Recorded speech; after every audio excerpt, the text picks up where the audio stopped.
नमस्कार दोस्तों, कानून का दरवाजा चैनल में आप सभी का स्वागत है। केवाला की खोज रजिस्ट्री ऑफिस में कैसे किया जाए, इसके संबंध में जानकारी दिया था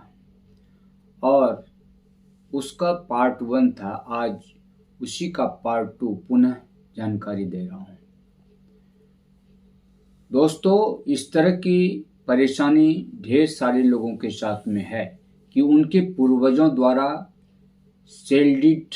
के माध्यम से जमीन प्राप्त किया गया,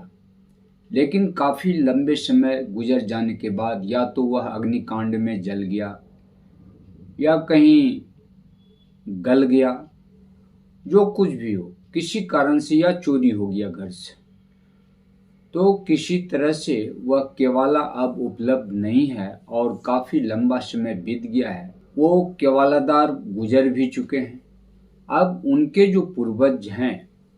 उनके पास ये जानकारी नहीं है कि उनके दादा परदादा द्वारा जो केवाला के माध्यम से जमीन खरीद किया गया था वह किस वर्ष किया गया था, उसका डीड नंबर क्या है। अब ऐसा है कि अगर आप रजिस्ट्री ऑफिस में केवाला का सर्टिफाइड कॉपी खोजने के लिए जाएंगे तो निश्चित है कि रजिस्ट्री ऑफिस के स्टाफ आपसे डीड नंबर एवं वर्ष का डिमांड करेंगे, और यदि ये दो जानकारियां आपके पास में नहीं है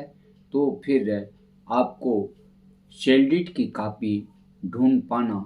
बड़ी मुश्किल हो जाएगी। तो इसका एक उपाय तो मैंने कल बताया था कि वह रजिस्टर्ड मेंटेन रहता है, अल्फ़ाबेटिक रहता है, उससे आप प्राप्त कर सकते हैं। लेकिन अब वह किस वर्ष में हुआ है यह भी जानकारी नहीं है। तो आपको यह ध्यान देना पड़ेगा कि जो पूर्व भूस्वामी थे उनके द्वारा किसी न किसी व्यक्ति को अगर 1 कट्ठा 2 कट्ठा कुछ भी जमीन उसमें से बिक्री किया गया है, तो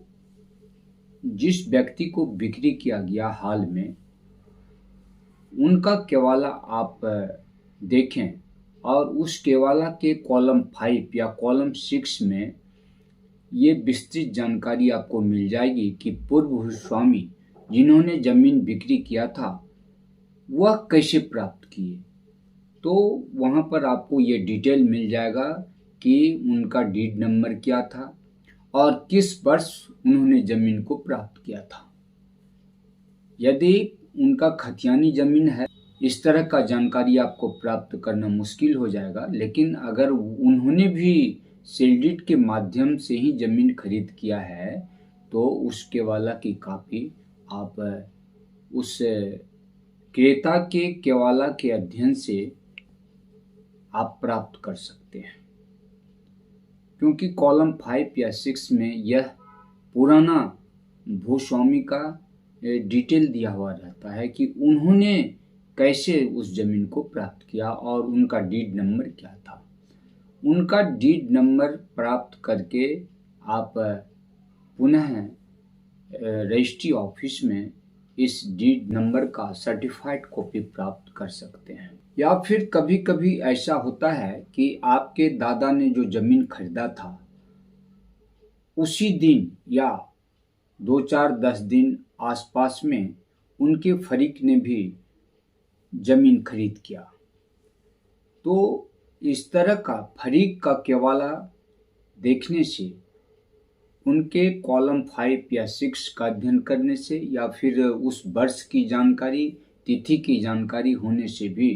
आप उस वर्ष का रजिस्टर्ड निकाल करके देखेंगे तो उनमें मेंशन मिलेगा कि इनका डीड नंबर क्या है, और डीड नंबर प्राप्त करके आप रजिस्ट्री ऑफिस से केवाला को प्राप्त कर सकते हैं। केवाला खोजने के और भी कुछ टिप्स हैं जो मैं अगले वीडियो में आपको जानकारी दूंगा। आज के लिए बस इतना ही, और अंत में आपसे कहना चाहूँगा कि यदि आपने अब तक हमारे चैनल को सब्सक्राइब नहीं किया है तो इसे सब्सक्राइब अवश्य कर लें, साथ ही बेल आइकन को प्रेस करें,